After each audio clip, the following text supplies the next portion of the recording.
The wind off Lake Michigan did not just blow, it bit through everything. I stood there at the edge of the grave, clutching my old wool overcoat, as if it could keep out the freezing Chicago winter. But that coat was 70 years old in spirit, just like me, and it was no match for the ice in my heart. I looked down at the mahogany casket that held Dante, my only son. He was 35 years old. He was a brilliant architect, a man who had spent his life reaching for the stars, and now he was being lowered 6 feet under the frozen dirt. My mind drifted back to the south side, to the cramped 2-room apartment where we started. I remembered the nights I worked double shifts as a detective just to buy him his first set of drawing pencils. We had survived the gangs, the poverty, and the system that was built to see young black men fail. Dante had beaten the odds. He had clawed his way out of the mud to design the Skyline Tower, a glass giant that now dominated the city skyline. He used to tell me that buildings were like people; they needed a soul to stand tall. The silence of the cemetery was heavy, but it was broken by the artificial noise of the elites standing on the other side of the grave. They wore $5,000 suits and held silk umbrellas, looking at their watches, as if my son's funeral was just an appointment they were late for. There was a sickening contrast between the raw grief in my soul and their polished fake sympathy. To them, Dante was just a tool they used to build their empire. To me, he was my entire world. As the first shovel of dirt hit the wood, with a hollow thud, I felt a rage beginning to simmer beneath my sorrow. A man like Dante does not just drop dead from overwork. My detective instincts, sharpened over 40 years of service, started screaming that something was deeply wrong. I looked at the towering buildings in the distance and realized that the higher you climb, the farther people are willing to push you just to keep their secrets buried. Sloane Sterling stood 10 feet away from the grave, looking more like she was at a fashion show than a funeral. My daughter-in-law was a woman with a heart made of cold granite. She did not shed a single tear for the man she had promised to love forever. Instead, her eyes were glued to her gold-plated smartphone, her thumbs moving with a frantic energy as she sent message after message. To her, this was not a tragedy, it was an inconvenience. When the service ended, I stepped forward to comfort my grandson. Zion looked so small in his black suit, his eyes red from crying for a father he would never play catch with again. But as I reached out to pull him into my arms, a wall of muscle blocked my path. 2 bodyguards in dark glasses stepped between us, their faces expressionless. Sloane did not even look up from her screen as she gave a sharp wave of her hand, signaling them to take the boy away. That was the moment the old fire in my belly flared up again. I had spent 40 years as a detective walking the meanest streets of this city, and my gut never lied to me. Dante was a healthy young man, and he did not just die from overwork. The way Sloane refused to meet my eyes, the way she hurried to get away from the grave, it all smelled like a crime scene. Just as I was about to demand an explanation, my phone vibrated in my pocket. I stepped behind a large oak tree and answered. It was Kendra Parker, the teacher at the private school Dante had fought so hard to get Zion into. Her voice was trembling so hard, I could barely understand her. She told me that she had found something Dante left behind in Zion's locker, a secret he wanted me to have if anything happened to him. Then she whispered a warning that chilled me more than the wind. She told me to come to the school immediately and not to tell a soul because I was in grave danger. The rain began to fall in heavy gray sheets as I pulled up to the iron gates of the St. Jude Academy. It was the kind of downpour that washed away sins. But as I looked at the sleek black limousine parked right at the main entrance, I knew the devil was already inside. It was Sloane's car, a $100,000 Predator, waiting in the shadows. I knew if I walked through the front door, her dogs would have me pinned before I could blink. I had to go back to the old ways, the tactics I learned patrolling the dark alleys of the South Side 30 years ago. I drove my beat-up truck around the block, and found a gap in the rusted chain-link fence near the athletic fields. My 70-year-old knees groaned as I climbed over, but the adrenaline masked the pain. I moved through the shadows of the gymnasium, staying low, letting the thunder drown out the sound of my boots on the wet pavement. When I reached the back window of the administrative wing, I saw them. Through the frosted glass of the teacher's lounge, the scene looked like an interrogation. Kendra Parker was backed into a corner, her face pale and her hands shaking as she held a small manila envelope. Sloane was inches away from her, her designer umbrella dripping on the expensive carpet. She looked like a viper ready to strike. I did not wait for an invitation. I kicked the side door open with a force that surprised even me. The boom of the door hitting the wall was louder than the thunder outside. Sloane did not flinch. She just slowly turned her head and looked at me with a smirk that made my skin crawl. She started laughing, a cold, hollow sound that filled the room. She told me I was pathetic, a washed-up old man who still smelled like the slums we came from. She mocked my ragged coat and my empty pockets, saying that a man with no money has no voice in this city. When I stepped toward Kendra to take the envelope, Sloane snapped her fingers. Two of her massive bodyguards appeared from the hallway. Before I could reach for the weapon I no longer carried, a heavy fist crashed into my ribs. I fell to the floor, gasping for air as the taste of copper filled my mouth. Sloane stood over me, looking down like I was a bug she was about to crush under her heel. I watched in slow motion as Sloane reached into the envelope and pulled out a small black flash drive. A cold smile spread across her face, the kind of smile a shark might have before a kill. She did not say a word as she dropped the drive onto the hardwood floor. Then, with a slow and calculated movement, she ground the heel of her $600 stiletto into the plastic. I heard the sickening crunch of the internal circuits snapping. She ground it back and forth until there was nothing left but a pile of useless metal and plastic dust. That was my son's voice, his legacy, and his justice all crushed beneath the weight of her greed. Before I could even scream, the two bodyguards grabbed me by the collar of my coat.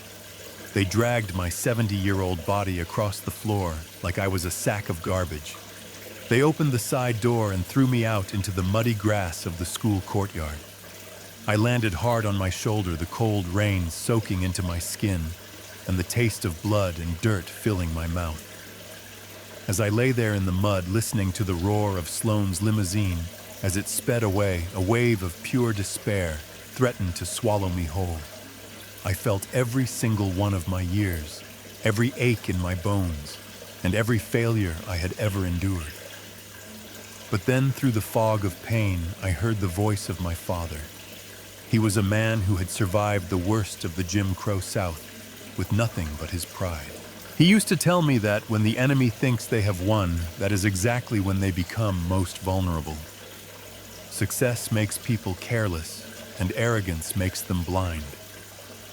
I took a deep, shaky breath and pushed myself up from the ground.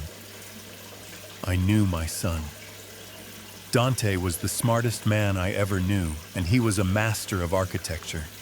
No good architect builds a structure with only one support beam. He knew the world he was playing in, and he knew the people he was up against. There was no way he would have left only one copy of the truth in a place as obvious as a school locker. This flash drive was a decoy, a test to see how far Sloane would go. The real evidence was still out there, hidden in a place only a father would know to look.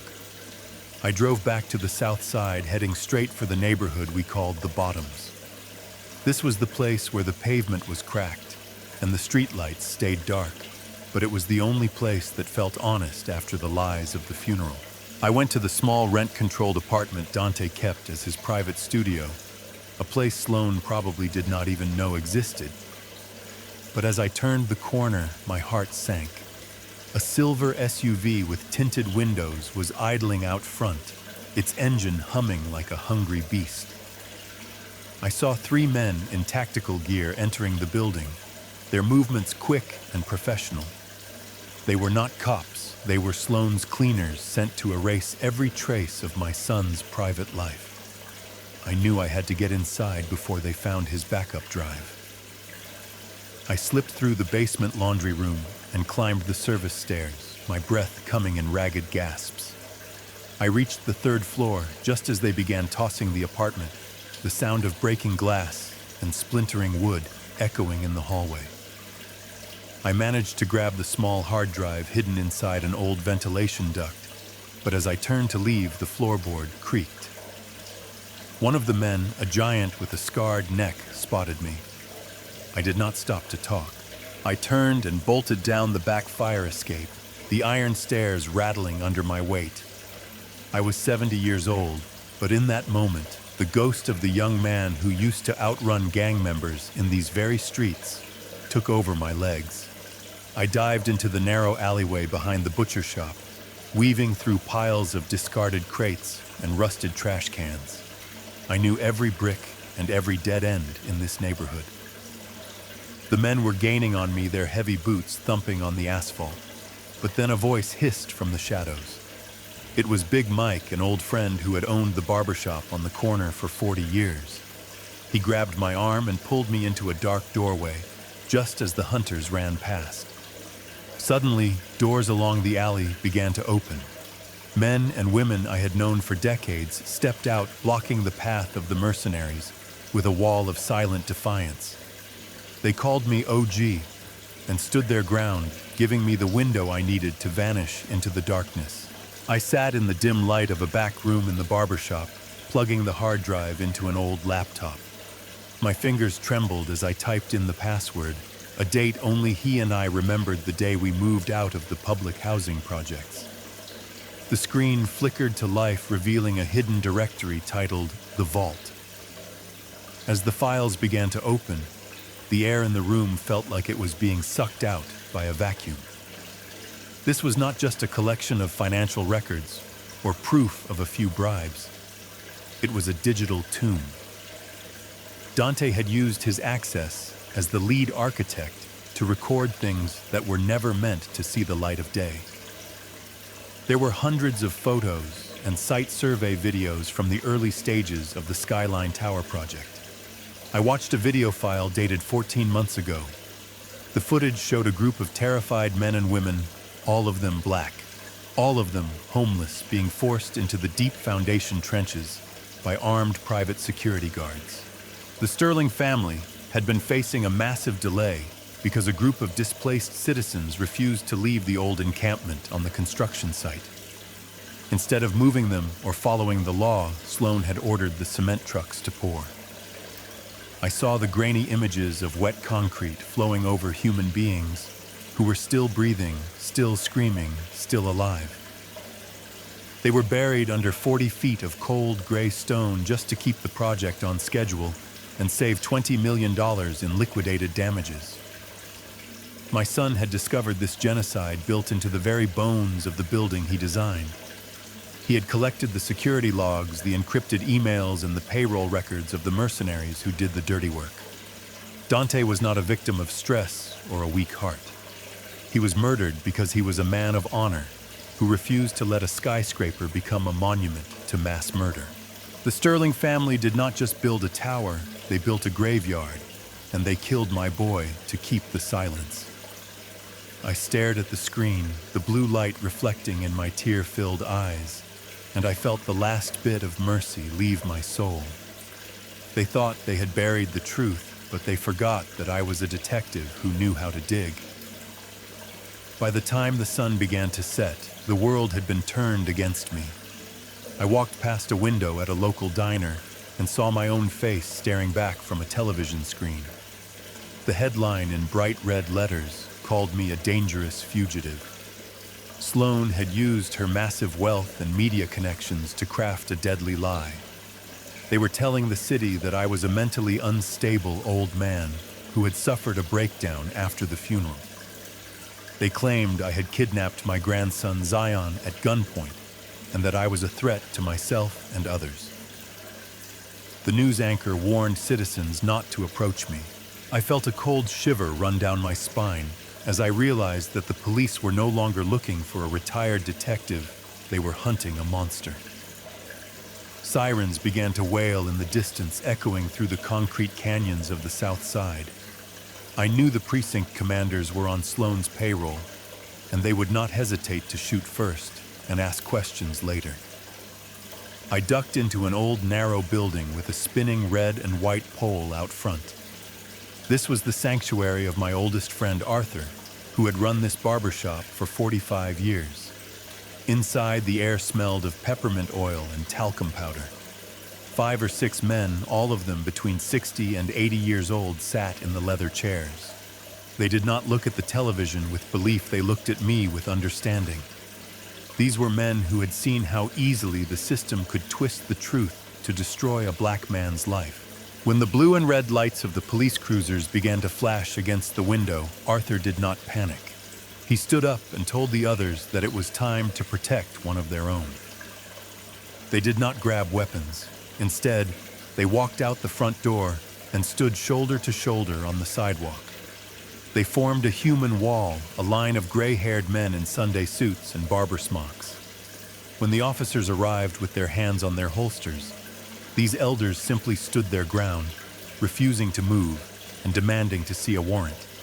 Their quiet courage created a chaotic distraction, a sea of bodies that blocked the cameras and the cops. Under the cover of that brotherhood, I slipped out through the basement coal chute and vanished into the foggy night. I sat in the darkness of a stolen car, my heart hammering against my ribs like a trapped bird. The digital files I had found in the vault were powerful, but they were technical. I needed something more.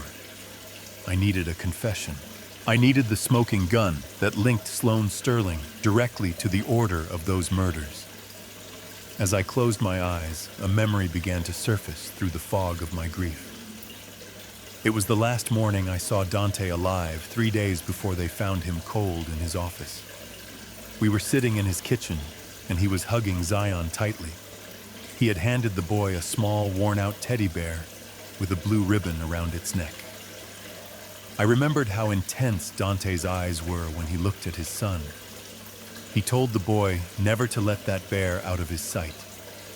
He whispered that the bear was special because it knew how to listen to everything in the world. At the time, I thought it was just a father's poetic way of comforting his child. Now, with my detective brain firing on all cylinders, I realized the brilliant simplicity of my son's mind.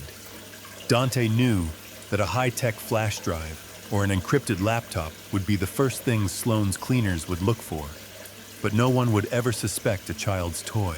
That teddy bear was not just a toy, it was a high-fidelity recording device. It was sitting right there in the heart of the Sterling mansion, probably tucked under Zion's arm, while Sloane discussed her crimes in the next room. It was the ultimate Trojan horse. Dante had placed the most dangerous evidence in the city inside the innocent hands of his son. The realization hit me like a physical blow. The USB drive at the school had been nothing but a distraction to make Sloane feel safe.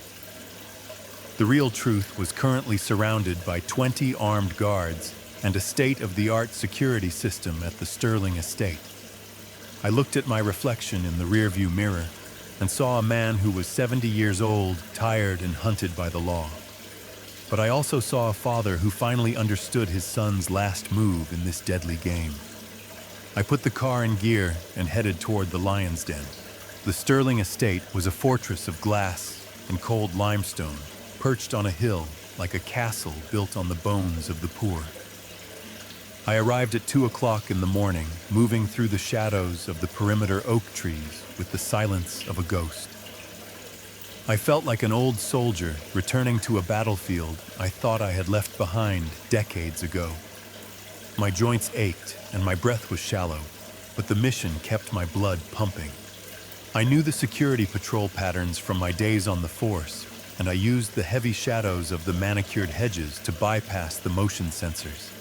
I slipped through a small service entrance near the conservatory a door that a tired maid had failed to lock completely. Inside the house smelled of expensive wax and betrayal. I moved up the grand staircase, staying close to the wall to avoid the creaks in the wood. When I reached the third floor, I found the nursery. The moonlight was streaming through the floor-to-ceiling windows, hitting the bed where my grandson lay. Zion was fast asleep, his small chest rising and falling in a steady rhythm. And there it was, tucked tightly under his arm, the worn-out teddy bear with the blue ribbon. My hands shook as I reached out to take it, my heart thumping against my ribs. I gently slid the toy from the boy's grasp, feeling the weight of the recording device hidden inside the stuffing. I had the truth in my hands at last. But as I turned to make my escape, the darkness of the room was suddenly shattered. The overhead chandelier flared to life with a blinding yellow light. I squinted against the glare and saw a figure standing in the doorway. It was Sloane. She was wearing a silk robe that cost more than my house, and her face was a mask of cold fury. In her right hand, she held a sleek silver semi-automatic pistol, and the barrel was pointed directly at my chest. She told me that I should have stayed in the mud where I belonged. Sloane did not pull the trigger. She watched me with eyes that were as cold and calculating as a high-speed computer. She lowered the gun slightly and leaned against the door frame, a wicked smile playing on her lips. She told me that she was a businesswoman and that every man had a price, even a righteous old detective like Otis Washington.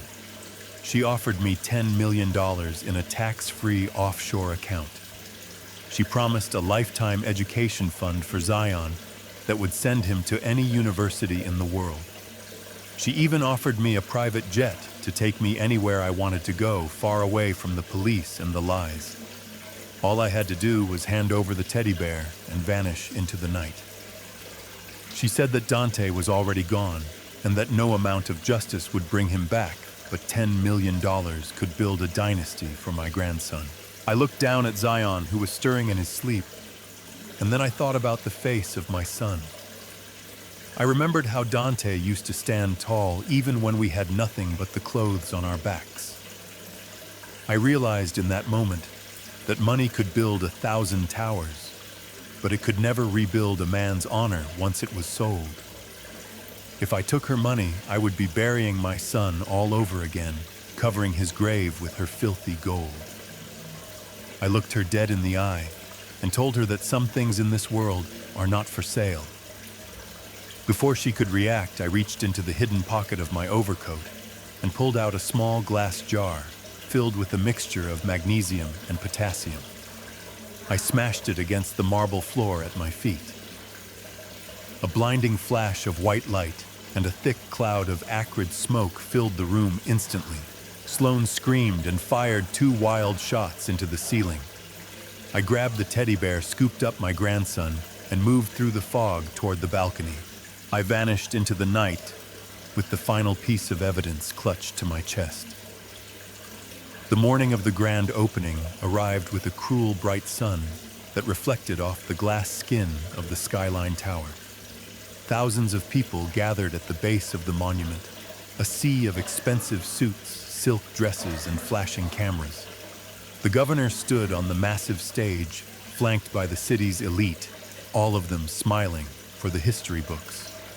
Sloane Sterling stood at the center of it all, looking like a queen in a white dress that hid the darkness of her soul. She stepped up to the podium, her voice projected through a sound system that cost $50,000. She began to speak about the future of Chicago and how this tower represented the heights of human achievement and progress.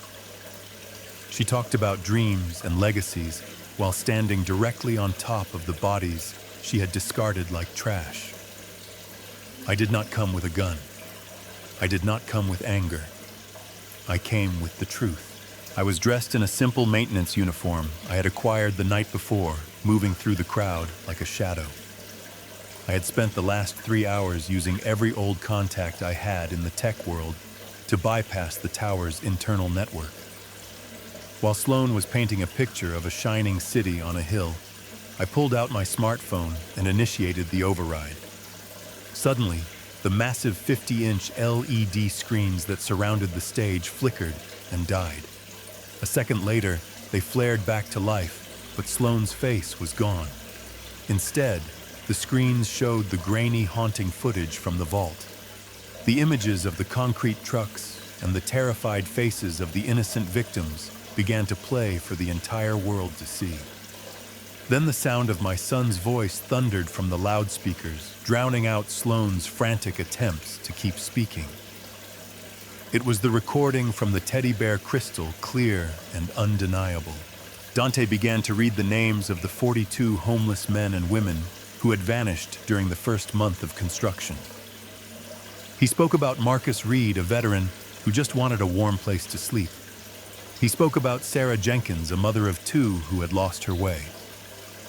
Dante's voice was steady and filled with a quiet power as he described the exact coordinates of where each person was buried beneath the very stage where the governor stood. The crowd went silent as the weight of the atrocity settled over them. Sloane turned pale, her eyes darting around like a trapped animal, as her empire began to crumble in front of the television cameras of every major network in the country. The future she had promised was revealed to be a graveyard, and the dead were finally finding their voice through my son. The silence that followed Dante's voice was more deafening than any explosion. For a heartbeat, the city held its breath. Then the sound of 1,000 angry voices began to rise from the streets like a tidal wave. The crowd of working-class people, the very people whose brothers and sisters were buried under the concrete, surged forward. They broke through the velvet ropes and the gold-plated barriers. The police officers, confused and horrified by the images on the screens, hesitated for one crucial moment. Sloane screamed at the chief of police to arrest me, pointing a trembling finger at where I stood in my maintenance uniform. 2 officers moved toward me with their handcuffs out, but they never reached me. A wall of people, thousands of janitors, bus drivers, and teachers poured onto the stage. They did not use violence, they simply used their bodies to form a living shield around me. They stood shoulder to shoulder, a sea of brown skin and worn-out clothes, protecting an old man who had dared to tell the truth. Sloane Sterling tried to run, but there was nowhere to go. Her empire had turned into a cage. Federal agents who had been monitoring the broadcast from the sidelines finally moved in. I watched with a grim satisfaction as the silver handcuffs clicked shut around her manicured wrists. She was dragged away in front of the world, screaming about her legacy and her power, but no one was listening anymore. The governor fled the stage in shame, his political career dying in the shadow of the tower he had praised. I stood at the edge of the platform, looking up at the Skyline Tower. It was a beautiful structure of glass and steel, but it no longer looked like a masterpiece to me. It looked like a tombstone. It was no longer a symbol of Chicago's wealth or the Sterling family's power. It was now Exhibit A in the largest mass murder trial in the history of the state. The sun hit the windows, but the building felt cold, a monument to the greed that had tried to swallow my son. As the sirens of the FBI cruisers filled the air, I felt a heavy weight lift from my shoulders. The truth had not just come out, it had burned the house of lies to the ground. The Sterling dynasty was over, and the people who had been buried in the dark were finally being brought into the light of justice. I walked along the edge of the shoreline, feeling the cool water of Lake Michigan wash over my tired feet. The sand was soft beneath my toes, and for the first time in a very long time, I did not feel the need to look over my shoulder. I held Zion's hand tightly as we watched the sun begin to set over the horizon. There were no glass towers here to block the view. There were no shadows cast by the greed of the Sterling family to dim the light of the evening. The air felt clean, free from the stench of corruption and the heavy weight of secrets. Justice had been served in the most public way possible, and the world finally knew the name of Dante Washington, not as a failure, but as a hero who gave his life for the truth. I could feel my son's spirit at peace resting in the quiet roar of the waves and the laughter of his child. At 70 years old, many people expected me to be finished, to sit on a porch and wait for the end. But as I looked at my grandson, I realized that I had not grown old in the way the world defines it. I had simply been seasoned by the fire. Every gray hair on my head and every scar on my soul was a mark of strength, a library of lessons that I would now pass on to Zion. I was not fading away, I was accumulating the power needed to protect the things that truly matter in this life. We left the beach as the first stars began to appear, and I knew that Dante was watching us from somewhere beyond the clouds. I had kept my promise to my boy. I had torn down a mountain of lies with nothing but my bare hands and the truth. As we walked toward the car, I felt younger than I had in decades. I was a grandfather, a protector, and a witness to the fact that light will always find a way to break through the dark. Our journey was far from over, but for the first time the path ahead was clear and bright. This journey taught me that no matter how high a tower is built, it will eventually crumble if its foundation rests on lies and injustice. We often feel powerless against the giants of money and influence, but remember, the truth is a light that no darkness can swallow. At 70, I realized that our legacy isn't the wealth we leave behind, but the courage we show in standing up for what is right. Life becomes meaningful not when we avoid the storm, but when we protect our loved ones through it. Never let your age or your status silence your voice, because when you fight for love and truth, you are never truly alone.